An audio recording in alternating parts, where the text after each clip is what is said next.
So today I read Matthew chapter 2. In Matthew chapter 2, you find the birth of Jesus Christ. Well, there were wise men who saw a star, and you know what? They went. Hi.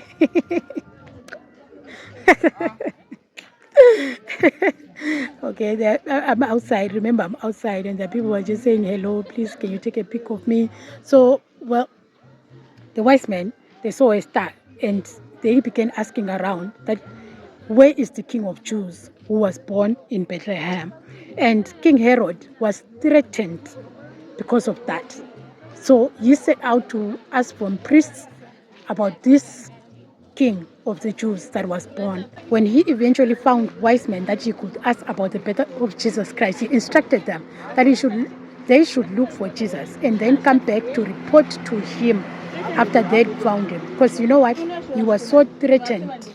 He was threatened. He was shaken because of the King of Kings, his throne, his kingdom. He was shaken. That's what Jesus does. He shakes everything that is false. He shakes it. He shakes everything that is not true, and only the true foundation will stand. So the wise men, they went out following the star. And when the star led them to Jesus Christ, they bowed and worshipped him, and they gave him gifts. They did not stand in the presence of the Lord empty-handed. They gave him gifts. And guess what?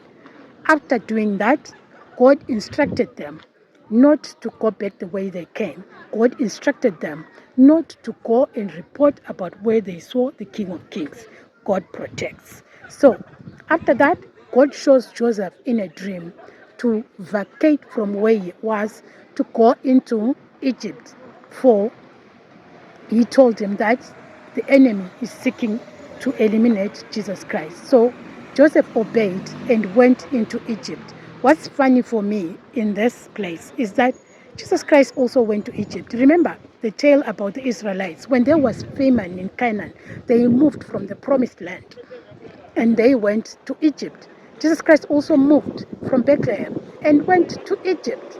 But God eventually called Jesus Christ again from Egypt when he told Joseph in a dream after the death of Herod that those who sought the life of the child are dead.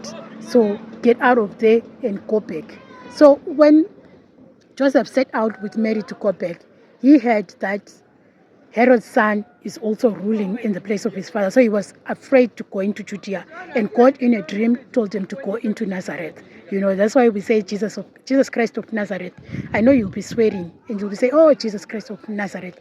Why did this bow break? But you know what? Jesus Christ went into Nazareth when God revealed again to Joseph in a dream that he ought not to go to Judea. So to cut this short, I want you to read also Matthew chapter 2. But one of the things that I see in all of this is that God protects. He's a father who protects us. Time and time again, he warned Joseph in a dream. Go this way, go that way. God speaks in dreams as well. At times, don't listen to voices that are in your head.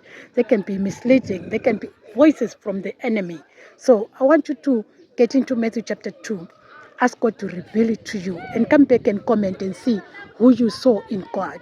In Matthew chapter 1, I saw God as a God who's merciful, a God who's loving, and a God who forgives. In Matthew chapter 2, I find God revealing himself as a God who protects us, as a God who removes us from the pathway of the enemy, a God who helps us. The enemy might set traps, but God will deliver us from them. So may the Lord protect us. May the Lord protect our families. May the Lord lead us. May the Lord guide us into his purpose. In Jesus Christ's name. So see you tomorrow as we read another scripture.